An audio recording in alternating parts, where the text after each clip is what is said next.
नमस्कार विद्यार्थी मित्रांनो, ओएसिस करिअर पॉईंटच्या यूट्यूब चॅनलमध्ये आपलं स्वागत आहे। या व्हिडिओमध्ये आपण पाहणार आहोत महाराष्ट्र शिक्षक पात्रता परीक्षा, ज्याला आपण महा टीईटी एक्झाम असं देखील म्हणतो। महा टीईटी एक्झाम पेपर 2 2018च्या संदर्भानं म्हणजे 15 जुलै 2018 रोजी जो टीईटी पेपर क्रमांक 2 झाला होता, या पेपरमधील गणित व्याकरणावर आधारित जे 30 प्रश्न आले होते, या 30 प्रश्नांची विश्लेषणात्मक माहिती आपण या व्हिडिओच्या माध्यमात करून घेणार आहोत।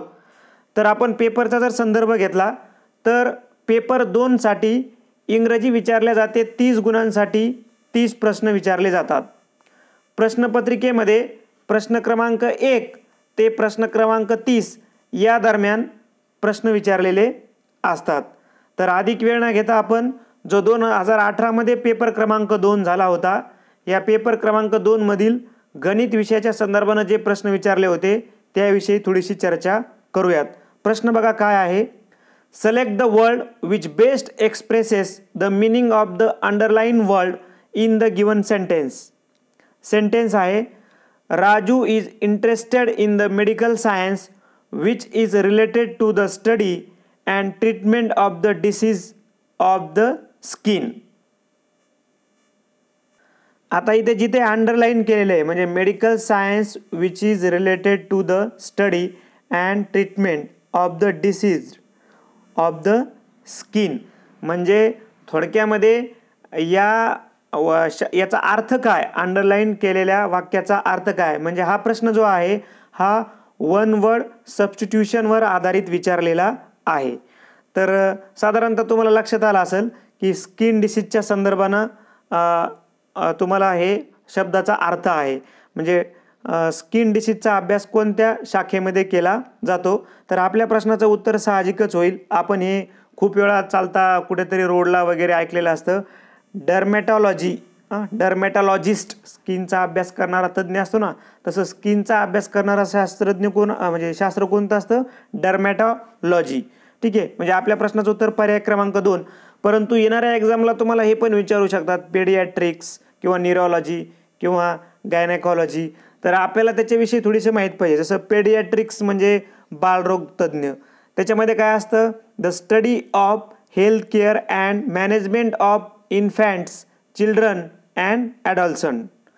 न्यूरोलॉजी ज्याला आपण मज्जातंतुशास्त्र असं म्हणू शकतो, neurology is the study of disorders of the neuron systems.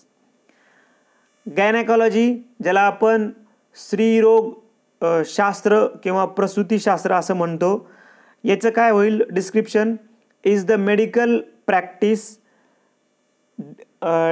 Dealing with the health of the female reproductive system, म्हणजे जे फिमेल रिप्रोडक्टिव्ह सिस्टीम आहे, म्हणजे आपण त्याला प्रसूती वगैरे म्हणतो, तर स्त्रीरोग आणि प्रसूतीशास्त्राचा अभ्यास गायनेकॉलॉजीमध्ये केलेला असतो। ठीक आहे, थोडंसं प्रोनाऊन्सिएशन्स हुकत असेल तर तुम्ही थोडंसं ॲडजस्ट करून घ्या। फक्त एवढं लक्षात घ्यावा की तुम्ही गुगल सर्च करू शकता पेडियाट्रिक्स, न्यूरोलॉजी आणि गायनेकॉलॉजी, जेणेकरून तुम्ही हवं तर ते गुगल सर्च करून लिहून घ्या इथं जर समजत नसेल तर। सेकंड क्वेश्चन काय बघा, select the correct antonyms of extravagant. Extravagant, आता इथे आपल्याला काय विचारलंय, एक्स्ट्राव्हॅगंटचं अँटोनिम्स विचारले, बरोबर आहे। तर मग आता बघा याचा जर मराठी अर्थ घेतला तर याचा मराठी अर्थ होईल उधळ्या। उधळ्या आलं लक्षात।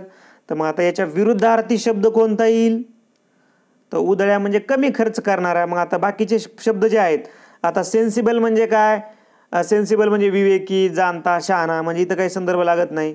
केअरफुल म्हणजे काय, काळजीपूर्वक। इकॉनॉमिकल म्हणजे काय, काटकसरी। मग बघा आता एक्स्ट्राव्हॅगंट म्हणजे उधळ्या, तर इकॉनॉमिकल म्हणजे काटकसरी, म्हणजे पर्याय क्रमांक 3 हे आपल्या प्रश्नाचं उत्तर होणार आहे, कारण बॅलेन्स्ड म्हणजे काय, संतुलित होईल, बरोबर आहे। म्हणून पर्याय क्रमांक 3 हेच आपल्या प्रश्नाचं उत्तर होईल। नंतर पुढील प्रश्न बघा, name of the part of speech of the underline word. आता या खालील वाक्यामध्ये कोणत्या शब्दाला अंडरलाइन आहे, बटसाठी। He is an old man but honest. ठीक आहे, तर आता आपल्याला इथे लक्षात यायला पाहिजे की तसं मराठीमध्ये जर विचार केला तर खूप सोपा प्रश्न आहे. कोणतं पार्ट ऑफ स्पीच आहे आणि ते पण अंडरलाईन करून दिलं आहे आपल्याला. बट कोणतं पार्ट ऑफ स्पीच आहे, बरोबर आहे. तर आपल्या प्रश्नाचं उत्तर आहे कंजक्शन. लक्षामध्ये, ज्याला मराठीमध्ये उभयान्वयी अव्यय असं म्हणतात. आपण जर कंजक्शनची जर आपण व्याख्या बघितली, a word which joints together to or more words, जसं की फ्रेजेस, क्लॉजेस, सेंटेन्स इत्यादीच्या संदर्भानं. लक्षामध्ये. आता बघा हे कसं ओळखलं आपण, कारण हे जे ओढ आहे हे ओढ आहे ॲडजेक्टिव्ह, बरोबर आहे. ओढ आहे ॲडजेक्टिव्ह. आणि मग बट काय येतं इथे, बट साहजिकच आपल्याला लक्षात येतं की हे त्याला काय म्हणतो, कंजक्शन आहे. म्हणजे पर्याय क्रमांक 2 हे जोडलं ना, he is an old man but honest. आलं लक्षामध्ये. 2 वाक्य त्यानं जोडलेली आहेत. पुढचा प्रश्न, choose the correct preposition in the given sentence. ठीक आहे. आणि सेंटेन्स कोणते बघा, she is a sitting dash dash her mother and father. तसं तुम्ही वाचलं कीच लक्षात यायला की आपल्या प्रश्नाचं उत्तर बिटवीन आहे. कारण बिटवीन म्हणजे च्यामध्ये, मदर आणि फादर च्यामध्ये ती बसली अशा अर्थानं तो वाक्य. तरी पण काय संदर्भ आहे आपल्याला थोडासा माहीत पाहिजे. कारण हे इन म्हणजे आत होईल, ज्याच्यामध्ये काय पोझिशन, प्रोफेशन, प्लेस इत्यादीच्या संदर्भानं इन वापरतात. ॲट म्हणजे कडे, याच्यामध्ये प्लेस, टाईम, प्राईस याच्या संदर्भानं ॲट वापरतात. आणि अमॉंग वापरतात more than 2 people or things याच्या संदर्भानं वापरतात. मग इथे काय आहे, बिटवीन करेक्ट असणार आहे. नंतर पुढचा प्रश्न बघा, name the figure of speech in the following line. तर अलंकार कोणता आहे बघा, a sea of people listen to the leader. तर इथं आहे मेटाफॉर, ज्याला रूपक अलंकार असं म्हणतात. कारण याच्यामध्ये पर्सोनिफिकेशन कुठं दिसत नाही, चेतनागुणोक्ती म्हणजे सजीवासारखं, आणि अँटीथेसिस म्हणजे विरोधाभास पण झालेला नाही. ठीक आहे. तर मेटाफॉर इथं उत्तर घ्यावं लागेल. पुढचा प्रश्न, select the correct active voice sentence of the given sentence. ठीक आहे. तर आता हे जे वाक्य आहे, let the door be open. तर लेट म्हणजे आपल्याला लक्षात यायलंय की दिलेले सेंटेन्स जे आहे हे इम्पेरेटिव्ह सेंटेन्स आहे आणि ते पॅसिव्हमध्ये आहे. हे पण आपल्याला लक्षात आलं. आपल्याला काय करायचं, आता पॅसिव्हचं आपल्याला ॲक्टिव्ह करायचं आहे. मग आपण सर्वप्रथम काय करू, क्रियापद शोधू. आपण याच्यामध्ये काय असतं, आपल्याला क्रियापद शोधावं लागतं इम्पेरेटिव्ह सेंटेन्सचं. मग आता क्रियापद काय आहे, ओपन. ओपन काय आहे, क्रियापद आहे. नंतर कर्म, मग कर्म काय आहे, द डुअर आहे. द डुअर कर्म आहे, म्हणजे ज्याला आपण व्हर्ब असं म्हणतो. प्लस नंतर काय, ऑब्जेक्ट येईल, म्हणजे ज्याला आपण कर्म म्हणतो. हे अशी रचना असते त्याची. म्हणजे आता ओपन द डुअर म्हणजे आपलं डायरेक्ट उत्तरच मिळालं आपल्याला, ओपन द डुअर. म्हणजे क्रियापद प्लस कर्म, ज्याला आपण व्हर्ब प्लस ऑब्जेक्ट अशी त्याची रचना असते, म्हणजे पॅसिव्ह व्हायची. म्हणजे पर्याय क्रमांक 2 आपल्या प्रश्नाचं उत्तर आहे. नंतर पुढे जाऊ, choose the correct comparative degree of the given sentence. आता वाक्य कोणतं आहे बघा, very few judicial system in the world are as good as Indian judicial system. आता व्हेरी फ्यू हे आलं की आपल्याला लक्षात यायला पाहिजे होतं की हे वाक्य पॉझिटिव्ह डिग्रीचं आहे. व्हेरी फ्यूमुळं हे वाक्य पॉझिटिव्ह डिग्रीचं आहे, हे आपल्याला लक्षात आलं की पॉझिटिव्ह डिग्री आहे. मग तिचे ज्यावेळेस आपण कंपॅरेटिव्हमध्ये करतो, कन्वर्ट करतो या वाक्याला, मग कंपॅरेटिव्ह करताना व्हेरी फ्यू असल्यामुळे दॅन नंतर मेनी ऑदर किंवा मोस्ट ऑदर घ्यावे लागते. हे आपल्याला माहिती आहे. काय घ्यावं लागते आपल्याला दॅन नंतर, मेनी ऑदर किंवा मोस्ट ऑदर. मग आता इथे तर हे इंडियन ज्युडिशियल सिस्टीम आर, इथं आर तर येणारच नाही लक्षामध्ये, आणि यस पण लागणार नाही, म्हणजे एक तर कन्फर्म चुके. त्यानंतर दुसरं बघा, Indian judicial system in a better than any other judicial system. तर ते मेनी ऑदर पाहिजे ना, मग ते एनी आल्यामुळं दुसरं पण चुके. Indian judicial system is a more than any other. मग आपण म्हणलो ना की दॅन नंतर काय येतं, एक तर मेनी ऑदर येतं, नाही तर मोस्ट ऑदर येतं. म्हणजे इथं पण एनी आलं, त्याच्यामुळं तिसरं पण चुकीचं आहे. आणि चौथं बघा, Indian judicial system is a better than most other. मग आपण म्हणलो की दॅन नंतर कॅम्पॅरेटिव्ह करताना मेनी ऑदर किंवा मोस्ट ऑदर घ्यावं लागतं. मी तर आलं बघा मोस्ट ऑदर, दॅन नंतर काय आलं मोस्ट ऑदर. म्हणजेच आपलं पर्याय क्रमांक 4 हे करेक्ट असणार आहे. नंतर पुढील प्रश्न, choose the correct model auxiliaries showing strong obligation. काय दाखवतं ते, स्ट्रॉंग ऑब्लिगेशन दाखवतं. असे आपल्याला मॉडेल ऑक्झिलरी ओळखायची आहे. त्याला म्हणू आपण एक तर बंधन किंवा कर्तव्य, स्ट्रॉंग पाहिजे आपल्याला. ठीक आहे. तर बघा आपण एक एक वाक्य वाचून घेऊया. Soldiers may obey orders without questions.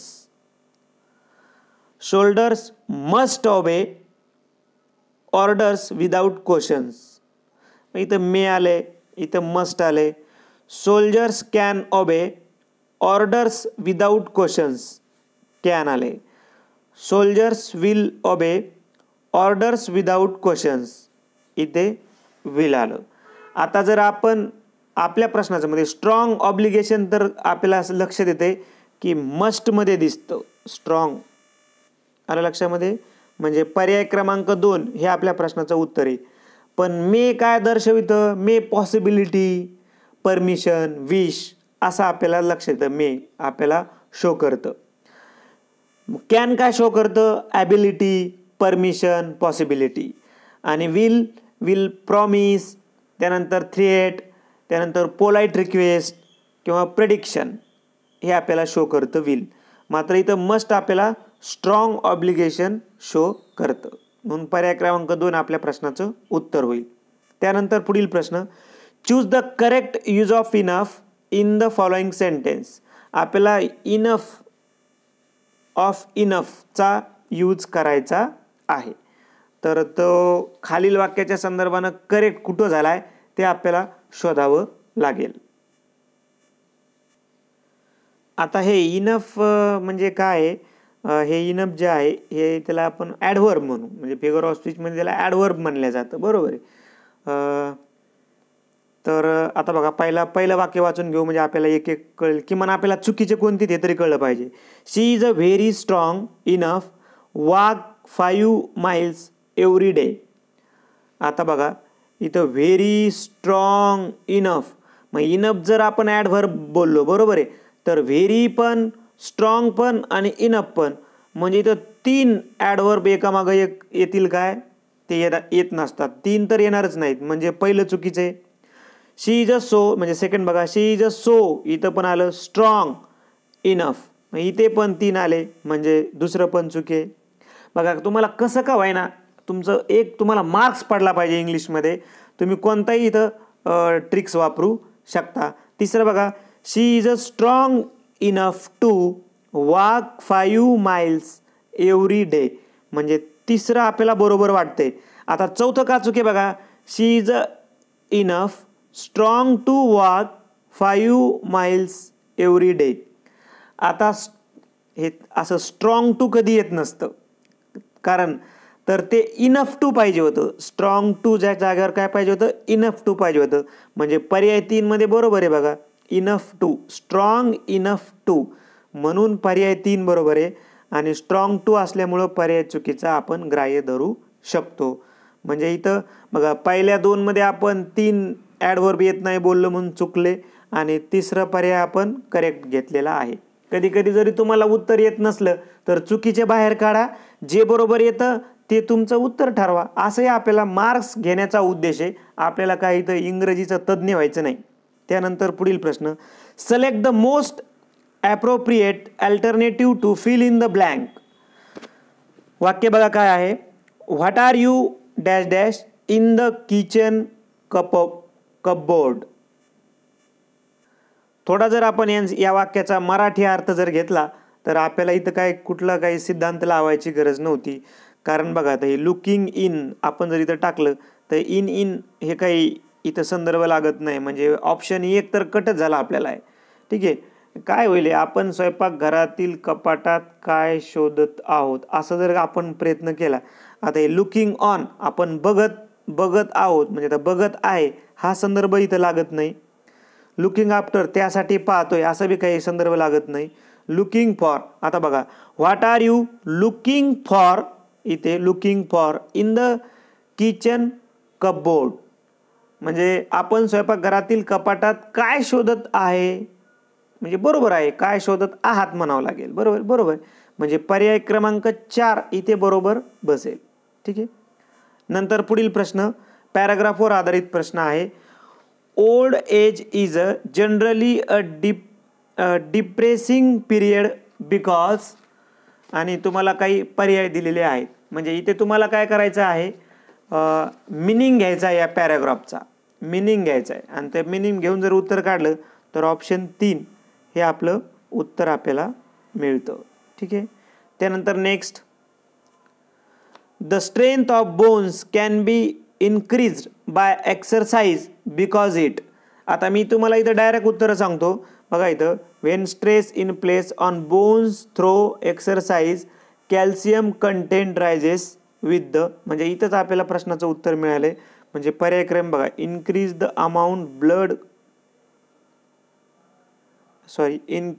Amount, option 2 increase the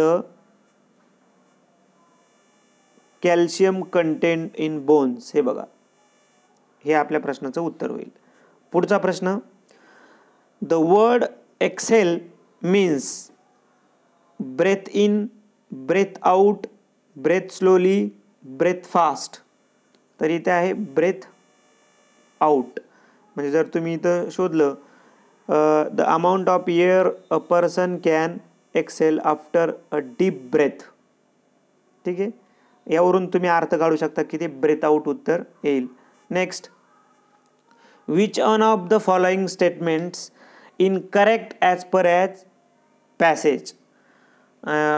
तर पॅसेजच्या संदर्भानं करेक्ट स्टेटमेंट कोणते बघा, तर option 1 exercise delays natural decay of old age.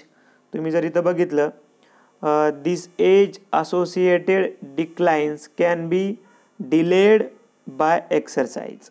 ठीक आहे, ऑप्शन 1 आपल्या प्रश्नाचं उत्तर होईल. त्यानंतर पुढील प्रश्न, the chest wall becomes stiff in old age because. आपल्या इथं जर प्रश्न शोधला तर इथं बघा, the amount of air person and exhale. एक मिनिट, आपण आपल्या प्रश्नाचं उत्तर आधू शोधून घेऊ. The person's ability to exhale sufficient air lessens, आणि त्याचं उत्तर तुम्ही या ओळीमध्ये दडलेलं आहे. त्यानंतर पुढील प्रश्न, choose the one which best expresses in the meaning of the idiom underline. ठीक आहे, तर he singing took the audience by storm.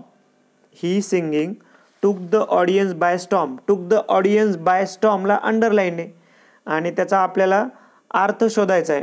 बरोबर आहे. त्याचा जर आपण इंग्लिशमध्ये अर्थ बघितला, to quickly become a very successful or popular in, असा त्याचा अर्थ आहे. बरोबर आहे. मग आता आपण ह्या 4 पर्यायाचा अर्थ जर बघितले, मेड अ हॅप्पी म्हणजे आनंदी केले, इथं काही अर्थ लागत नाही. त्यानंतर प्रेइज्ड म्हणजे स्तुती करणे. त्यानंतर कॅप्टिवेटेड म्हणजे चित्तवेधक, मोहिनी घालणे, आकर्षित करणे, आणि डान्स म्हणजे नृत्य करणे. कॅप्टिवेटेड हे आपल्या प्रश्नाचं उत्तर होईल. चित्तवेधक, मोहिनी घालणे, आकर्षित करणे.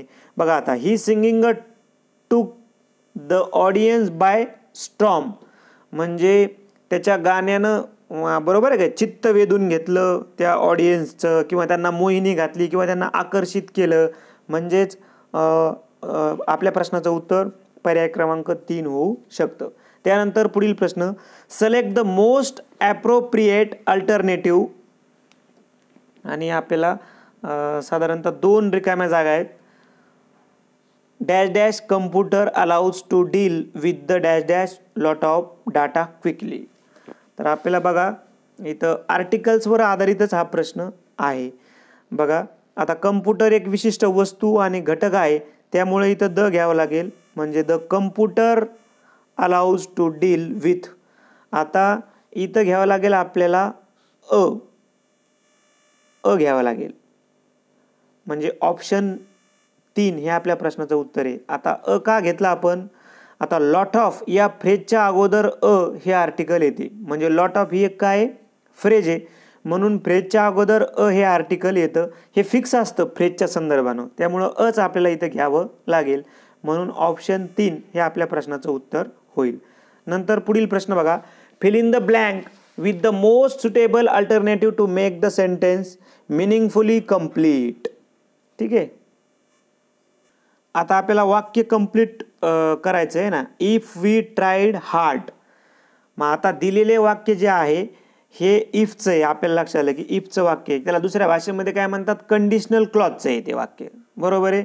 मग आपल्याला माहिती आहे की पहिल्या वाक्यात जर इफ आला तर इफ सोबत सिंपल पास्ट टेन्स असेल, म्हणजे इफ पण असेल आणि सिंपल पास्ट आहे. इथं सिंपल पास्ट आहे, बरोबर. वी ट्राईड सिंपल पास्ट आहे. तर कॉमानंतर काय, सब्जेक्ट. कॉमानंतर आपल्याला सब्जेक्ट घ्यावा लागतो, प्लस वुड किंवा कुड किंवा शुड घ्यावं लागतं, आणि नंतर क्रियापदाचं पहिलं रूप घ्यावं लागतं. मग आता दिलेल्या पर्यायामध्ये वुड कुड शुड शोधा. मग आपल्या प्रश्नाचं उत्तर लगेच काय येईल, पर्याय क्रमांक 2 येईल, कारण इथं वुड आहे, शुड कुड असं दिलेलंच नाही, त्याच्यामुळं हे सोपं झालं. फक्त तुम्हाला काय माहीत पाहिजे होतं, कंडिशनल क्लॉजमध्ये म्हणजे इफच्या वाक्यामध्ये जर सिंपल पास्ट आला तर त्याची रचना कशी करायची नंतरच्या वाक्याची. त्याची रचना आपल्याला सब्जेक्ट प्लस वुड कुड शुड प्लस क्रियापदाचं पहिलं रूप, म्हणजे हे बघा सब्जेक्ट, त्यानंतर ज्याला आपण सब्जेक्ट बघा सब्जेक्ट वी, आता वुड वापरला आपण, आणि सक्सीड. आता इथं तुम्हाला सक्सीड वाटू शकतं की हे तिसरं रूप आहे, परंतु नाही, सक्सिडेड हे तिसरं रूप आहे, सक्सीड हे पहिलंच रूप आहे क्रियापदाचं, त्याच्यामुळं ऑप्शन 2 होईल. त्यानंतर पुढील प्रश्न. Select the grammatically correct sentence from the given sentence. English is one of the most important language today. आता ग्रॅमॅटिकली काय, चारही वाक्यामध्ये आपल्याला ग्रॅमॅटिकली काय चुकी ते पाहावे लागेल. आपण जर या शब्दांमुळं म्हणजे इथे मोस्ट वगैरे हे शब्द पाहिले, वन ऑफ द मोस्ट, सर्वच वाक्यामध्ये ना वन ऑफ द मोस्ट, तर आपल्याला असं लक्षात येतं की ही सुपरलेटिव्ह डिग्री आहे. सुपरलेटिव्ह डिग्रीचे आपल्याला बरोबर वाक्य शोधायचे आहे. ठीक आहे. मग आता बघा, आता पहिल्या वाक्यात काय मिस्टेक बघा, English is one of the most important language today. आता वन ऑफ द मोस्ट नंतर अनेक वचन पाहिजे, म्हणजे इथं लँग्वेजेस पाहिजे, म्हणून पहिलं वाक्य चुकीचं आपण ठरू शकतो. नंतर सेकंड बघा, English is one the most. आता वन ऑफ पाहिजे ना, वन ऑफ पाहिजे, म्हणजे इथं सेकंड चुकलं, पुढं वाचायची गरज नाही. थर्ड बघा, English is one of the most important languages today, म्हणजे ऑप्शन 3 हेच आपल्या प्रश्नाचं उत्तर असणार आहे. कारण जर आपण 4 वाचलं, English is one of the important language today, मग वन ऑफ द नंतर काय पाहिजे आपल्याला, मोस्ट पाहिजे होतं, मग इथं मोस्ट नाही, म्हणून चौथं बी चुकीचं असणार आहे, म्हणजे ऑप्शन 3 हेच करेक्ट होईल. त्यानंतर पुढील प्रश्न. The cry of the got is called. आता गोटच्या ओरडण्याला काय म्हणतात, ठीक आहे, तर आपल्याला माहिती आहे त्याला म्हणतात ब्लीट. ऑप्शन 4 ब्लीट, त्याला काय म्हणू आपण, केकाटणे. केकाटणे. मग आता ग्रोल, ज्याला गुरगुरणे म्हणू आपण, जसं बियर गुरगुरतो किंवा टायगर किंवा लिओपार्ड.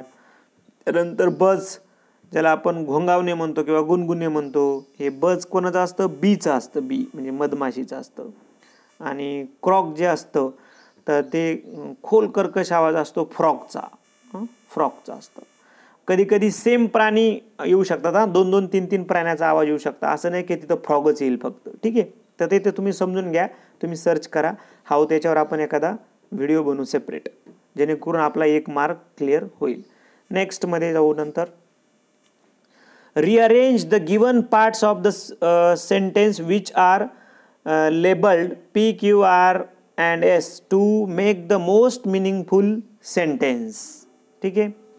आणि आपल्याला काय करायचं आहे, हे P, Q, R, S ची करेक्ट लाईनमध्ये लावायचे, ते आपल्याला रिअरेंज लावायचे, म्हणजे एकदम योग्य पहिलं वाक्य कोणतं, दुसरं वाक्य कोणतं, जेणेकरून मग आपलं ते वाक्य बरोबर येईल.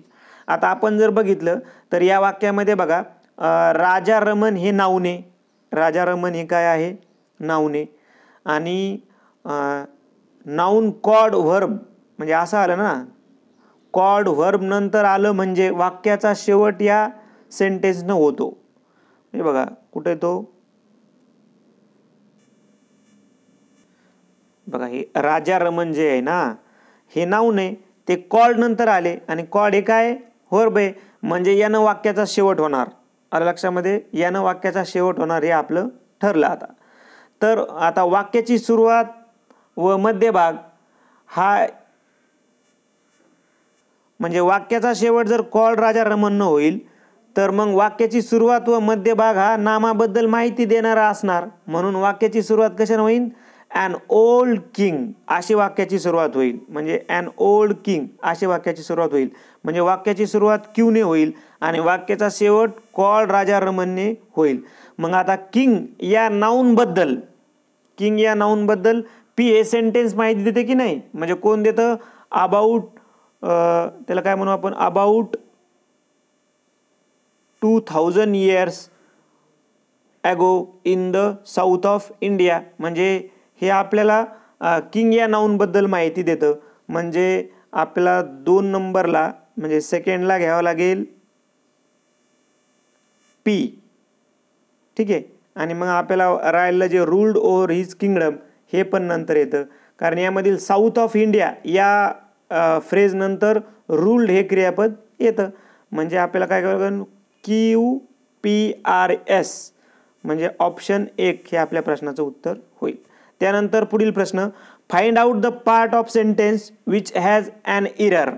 आता इरर कुठे बघू आपण, the young child from the international school, the young child from the international school, ठीक आहे. Sign a very sweet, sing a very sweet song on the stage yesterday. आता नेमकी चूक कुठे आहे ते आपल्याला शोधायचं आहे. बघा, the young child from the international school याच्यामध्ये काही चूक दिसत नाही आपल्याला, परंतु साइन व त्याला आपण sing a very sweet song. आता मूलतः हे जे पहिलं हे तिसरं रूप करण्याचा प्रयत्न केला आहे त्यांनी सिंगचं, तर सिंगचे हे 3 रूप असे असतात, सिंग, सॅंग आणि संग. सिंग, सॅंग आणि संग असे हे 3 रूप आहेत. नाही, हे चुकीचं रूप केलं ना बी मध्ये, हे चुकीचं आहे, ईडी प्रत्यय लागतच नाही, सिंग, सॅंग, संग असं होतं, म्हणजे V1, V2, V3. म्हणजे आपलं उत्तर मिळालं, बी चुकीचं आहे, म्हणजे ऑप्शन 2 हे चुकीचं आहे. नंतर पुढील प्रश्न, identify the underline clause in the given sentence. Sentence आहे, it looks as if it might rain, as it if might rain, म्हणजे पाऊस पडेल असे वाटतं. याच्यामधून आपल्याला काय दिसते, याच्यामध्ये आपल्याला एक प्रकारची रीत दिसते. मग आता ज्या वेळेस तुमचा जर अभ्यास जास्त असेल क्लॉजच्या संदर्भानं, तर तुम्हाला एवढ्याच लक्ष येतं की ॲज इफ असलं म्हणजेच ॲडवर्ब क्लॉज ऑफ मॅनर्स असतं, म्हणजे आपल्या प्रश्नाचं उत्तर लगेच आपल्याला मिळालं असतं.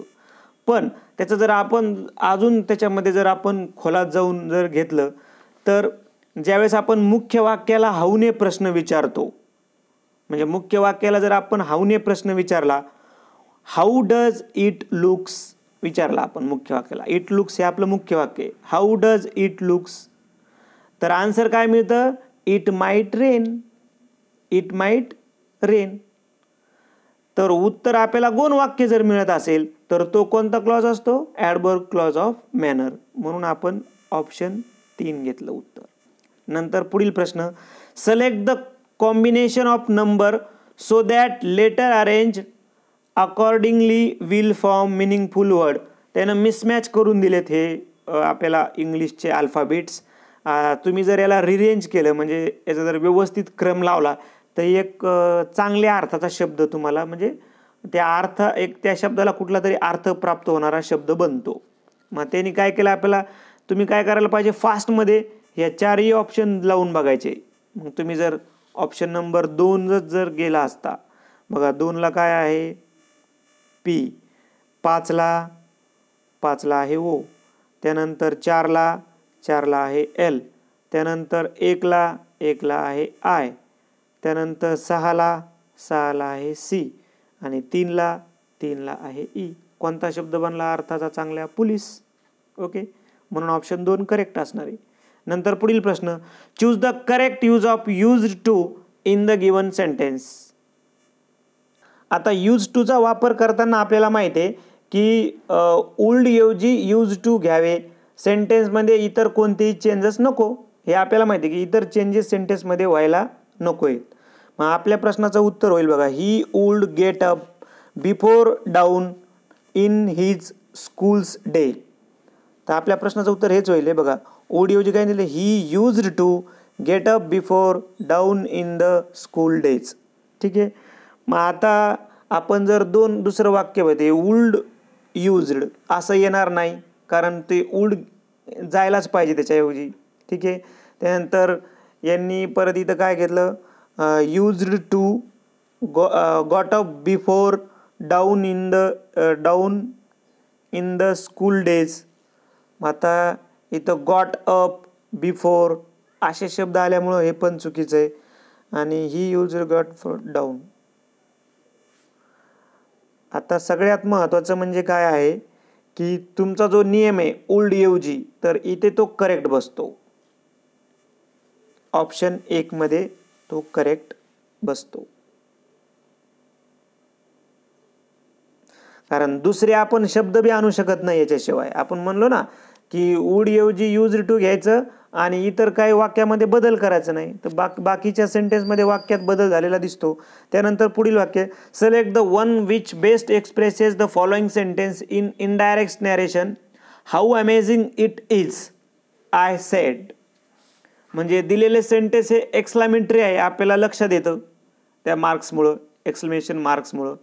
मग आता सेड हे रिपोर्टिंग व्हर्ब आहे, बरोबर आहे. सेड हे रिपोर्टिंग व्हर्ब आहे, याऐवजी एक्सक्लेम्ड घ्यावं लागेल आपल्याला, एक्सक्लेम्ड. मग कंजक्शन म्हणून दॅट येतं आणि प्रेझेंट टेन्सचा पास्ट टेन्स होतो. मग उद्गारवाचक चिन्हाऐवजी पूर्णविराम येतो, हे आपल्याला माहिती आहे. म्हणून आपल्या प्रश्नाचं उत्तर काय होईल, पर्याय क्रमांक 2, I exclaimed that it was a very amazing. त्यानंतर पुढील प्रश्न, choose the correct question tag for the given sentence. आता क्वेश्चन टॅगमध्ये नाऊनचा वापर न करता त्याऐवजी प्रोनाऊन वापरतात, हे आपल्याला माहीत पाहिजे. ठीक आहे. आणि एकतर आपल्याला दिलेले वाक्य नकारार्थी आहे म्हणजे टॅग काय होईल, होकारार्थी आहे. दिलेले वाक्य नकारार्थी ना, कॅन नॉटमुळे नकारार्थी आहे, टॅग काय होईल, होकारार्थी. मग आता नकारार्थी काढून टाका, कॅन नॉट, त्यानंतर कांट हे पण येणार नाही. मग आता आपण असंही बोलतो की क्वेश्चन टॅगमध्ये नाऊनचा वापर न करता प्रोनाऊन वापरतात. मग आता मनोरमाचं आपल्याला प्रोनाऊन वापरावं लागेल, मग ती हर आहे, मग हर ऐवजी आपल्याला शी घ्यावं लागेल, म्हणजे शी कॅन. म्हणजे ऑप्शन 3 हे आपल्या प्रश्नाचं उत्तर आहे की सॉरी म्हणजे कॅन शी असं येईल, कॅन शी असं आपल्या प्रश्नाचं उत्तर येणार आहे. त्यानंतर पुढील प्रश्न, select the correct compound sentence for the given sentence. आता कंपाऊंड सेंटेन्स ज्याला आपण मराठीमध्ये संयुक्त वाक्य असं म्हणतो. ठीक आहे. मग आता आपल्याला माहिती आहे की कंपाऊंड सेंटेन्स जे आहे तर ते कंपाऊंड सेंटेन्समध्ये 2 किंवा त्यापेक्षा जास्त प्रिन्सिपल क्लॉज असतात. प्रिन्सिपल क्लॉज हे कोऑर्डिनेटिव्ह कंजक्शनने जोडलेले असतात. मग आता कोऑर्डिनेटिव्ह कंजक्शन कोणते, and, as, well as, and असेल, ॲज वेल ॲज असेल, नॉट ओनली बट ॲल्सो असेल किंवा बट असेल, सो असेल, फार असेल, असे फॉर असेल, असे आपल्याला कोऑर्डिनेटिव्ह कंजक्शन दिलेले असतात. मग आता आपल्याला सोपं झालं, कोऑर्डिनेटिव्ह कंजक्शन आपण बघायचं. आता वाक्य कोणतं आहे बघा, he must work very hard to make up for the lost time. Make up, मग आता he must work very hard for making. इथं आता बघा दिलेल्या वाक्यामध्ये परत बदल करायला काही जमत नाही आपल्याला, इथं मेकिंग केलं त्यांनी त्याच्यामुळं चुकलं. He must work very hard and make up for the lost time. अँडनं जोडलं म्हणजे आपण म्हणतो ना की अँड हे काय आहे, कोऑर्डिनेटिव्ह कंजक्शन आहे. म्हणजे ऑप्शन 2 आपलं उत्तर करेक्ट असणार आहे. कारण 3 मध्ये बघा, he must work very hard so as to make up the, आता सो ॲज येत नाही, ॲज वेल ॲज येतं, सो ॲज कधी इथं येत नाही. त्यानंतर चौथं बघा, he must work very hard and made up. आता हे मेड अप उगच बदलवलं त्यांनी, बदल करायचा नाही ना क्रियापदा, म्हणजे ते मेकअपच पाहिजे. ठीक आहे, म्हणून ऑप्शन 2 हे आपल्या प्रश्नाचं उत्तर असेल. नंतर पुढील प्रश्न, choose the correctly spelled word. तर करेक्ट स्पेलिंग आहे हेटेरोजिनियस ऑप्शन 4 मध्ये. आणि last, select the word which is the nearest in the meaning of the underline word in the sentence. He was caught in a heavy blizzard. आता blizzard शब्दाचा meaning आपल्याला पाहावा लागेल. आपण जर मराठी जर अर्थ घेतला तर त्याला ब्लिझर्डला आपण हिमवादळ किंवा जोरदार बर्फाचे वादळ असं म्हणतो. आपल्याला मराठी कळलं. आता इंग्लिशमध्ये सोपं झालं बघा. आता Tempest, dangerous snowfall, storm in the dessert. हे डेझर्ट तर येणारच नाही, डेझर्टमध्ये कधी बर्फ पडत नाही.